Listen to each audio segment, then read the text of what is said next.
Hello and welcome back to No Bullshit. Today we're talking about Canadian leader Justin Trudeau and his terrible showing at the recent G7 summit. This international conference not only included one of the worst political miscalculations in Canadian history, it also saw their prime minister lose his eyebrows. Check this shit out. I have consistently stood up for Canadian interests, consistently demonstrated where we disagree, but done so in a polite and cordial context. I think that's what Canadians have always expected of me, and that's exactly what we're going to do. And this eyebrow malfunction could actually be considered instant karma for this self-proclaimed feminist who also used to be a drama teacher, so I guess that's where he learned his makeup and prosthetic skills. Regardless, this embarrassing eyebrow video came after Justin had been fucking up royally the whole goddamn conference. Some even say it was the sweat from his nervousness and from failing that brought down those fake brows. We're gonna go over this whole Trudeau story today and more, including a bigger breakdown of the G7 summit overall, which also produced this now famous photograph of US President Trump facing off against his international counterparts. And you know what's funny? Many leftists have tried to say this pic makes the US look bad, like Trump is being a big baby or something, but I strongly disagree. I think this picture makes us look pretty badass actually, and I'm going to talk about why in today's video. But first, let's go over G7 and what this whole conference is all about. Last week on June 8th and 9th, the 44th G7 conference was held in Quebec, Canada. This is the 6th time since 1981 that Canada has hosted the summit, but it was the first time it went so bad their PM lost an eyebrow. For those who don't know, G7 stands for Group of Seven because it's a group of 7 countries who meet annually to discuss international issues. But it used to be called G8 for a long time, up until 2014 when the remaining 7 decided to kick out Russia, declaring that meaningful discussion was currently not possible with them. This is important to bring up because one of the first things President Trump did at this year's conference was announce that the US would push for the reinstatement of Russia, and this unsurprisingly upset other delegates. But Trump still insisted. You see, the rest of the world is still being pretty standoffish and antagonistic to Russia and its leader Putin, while Trump on the other hand has decided to take a more cordial, diplomatic approach. As he should. Presidents are fucking diplomats after all, and this is a refreshing change to the former administration's almost hostile relationship with Russia. President Barack Hussein Obama and Hillary Clinton hated Russia, and they strained our relationship with them so bad we almost wound up in World War III. War and chaos and disenfranchisement of the lower classes is what the Democrats aim for. But now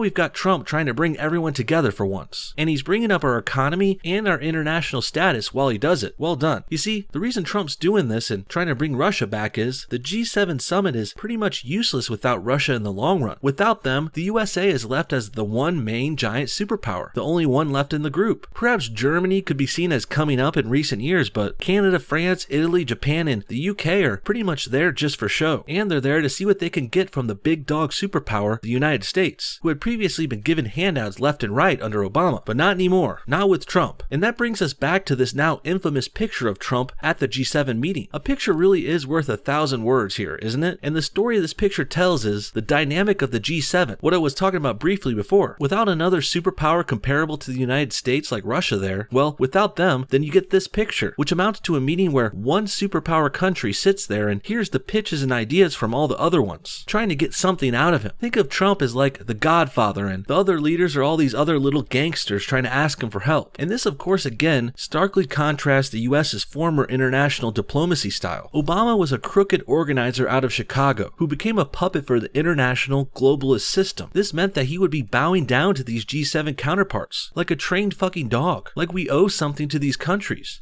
who continue to take advantage of America's goodwill year after year. Obama was also, of course, part of the G7 group that ousted Russia in 2014. Another very globalist move. Russia and Putin don't fuck around with that shit either, and that's why they were a threat to the rest of the group, which kicked them out for it. And now, in 2018, Trump is pushing to bring back Russia, which is also anti-globalist and great. And don't get me wrong either, I'm not trying to be a big Russia fan or anything, but I do understand where Trump is coming from. There's a reason Trump and Putin are friendly, and they talk regularly. It's because the USA and Russia are still 2 of the biggest powers in the world. And if we're going to talk about diplomacy and deal making, Russia can give us 10 times the deals and trades the whole rest of the G7 can combined. Hell, we've already been quietly allying with their military in the Middle East. Russia has been helping us fight ISIS over there, and that's a big part of the reason that radical Islam and the Muslims have stopped taking over. So, needless to say, Russia deserves a seat at the G7 table, and I'm fully in support of making it G8 once again. Otherwise, the whole conference is losing its main international purpose. And what what it's turning into is the US giving great deals to everyone else, while we're getting virtually nothing out of it. We're losing stuff, in fact. Next, let's turn back to Justin Trudeau, the Canadian side of the story, and I'd like to start this section off with a tweet and a quote from another much smarter and more respected Canadian, Jordan B. Peterson, who posted this on Monday. To my friends in Canada, that was one of the worst political miscalculations of a Canadian leader in modern Canadian history. Wow, doesn't sound like Jordan P. is a big Trudeau fan either. Let's take a look at the article linked here and see what else Trudeau is screwing up. The Hill wrote this article on G7 called Trump Trade Advisor Rips Trudeau. There is a special place in hell. Check this out. Peter Navarro, the White House National Trade Council director, said Sunday there is a special place in hell for any leader who engages in bad faith diplomacy with President Trump, slamming Canadian Prime Minister Justin Trudeau over his remarks on trade. Navarro was the second U.S. official to aggressively go after Trudeau, a day after Trump refused to sign the Group of Seven G7 communique with Trudeau and 6 other Western leaders. U.S. officials on Sunday put the blame for the dispute squarely on Trudeau, suggesting he had double-crossed Trump by saying one thing in private and then criticizing Trump on camera. Ouch. Sounds like Trudeau and Trump have little more in common than the first 3 letters of their names. While Trump is an honest, world-renowned trader and dealmaker, Trudeau is a former drama teacher and ski instructor who can barely keep his shit together, and it sounds like Trudeau's incompetence may have cost the G7 everything. And make no mistake, the other G7 countries needed this deal signed far more than the US does. We're going to be fine, maybe even better off without it. All the while, the rest of the delegates are pretty much screwed, and it's all because Trudeau was being a two-faced loser to Trump. Next, let's take a look at Peter Navarro himself, saying more about Trudeau on a Fox News report from earlier this week. And then tries to stab him in the back on the way out the door. And that's what bad faith Justin Trudeau did with that stunt press conference. That's what weak, dishonest Justin Trudeau did. And that comes right from Air Force One. And I'll tell you this, to my friends in Canada, that was one of the worst political miscalculations of a Canadian leader in modern Canadian history. Those are some pretty strong words, I have to say, but it sounds like JT from Canada kind of deserves it. Justin is a big part of the reason this whole conference went to shit. Apparently he put on a little song and dance at some press conference too, which was starkly anti-American and anti-Trump, and he dared to do this shady bullshit all the while still in negotiations with us in the G7 summit. That's pretty ballsy, I must say, especially for a weak and timid Canadian. Let's check out some of that press conference now and see what was up with it. It would be with regret, but it would be with absolute certainty and firmness that we move forward with retaliatory measures on July 1st, applying equivalent tariffs to the ones that the Americans have unjustly applied to us. Wow, it's so cute seeing Canadians try and be tough guys. It's really just not in their blood though. Rolling over and taking it is, but God bless Trudeau for trying. I can see why he was only a drama teacher though, because his acting is rather unimpressive here. He still seems very meek and mild, which is what Trump was quoted as calling this Canuck following this disaster. I have made it very clear to the president that it is not something we relish doing, but it is something that we absolutely will do, because Canadians were polite, we're reasonable, but we also will not be pushed around. I highlighted directly to the president that Canadians did not take it lightly. You're not taking it lightly and you won't be pushed around, you say. Well, I hate to break it to you, but Canada has been getting pushed around for its entire history. First, they were a colony of the French, whose ancestors still control half the nation, the better half. And more famously, Canada was under the rule of Great Britain up until 1867. But technically, they still had to get permission from them to change the rules and constitution up until 1982. That's right, most of our parents are older than Canada's independence. And even to this day, they still have a constitutional monarchy with Queen Elizabeth in Britain. She's the head of their government, technically. So, in my opinion, Canada has always been cucked. They never broke off the chains from their colonial days, and they never had a revolution or anything. And that's why it's no surprise its current leader is still acting like a little bitch. For Canadians who either themselves or whose parents or community members have stood shoulder to shoulder with American soldiers in far-off lands and conflicts from the First World War onwards, that it's kind of insulting.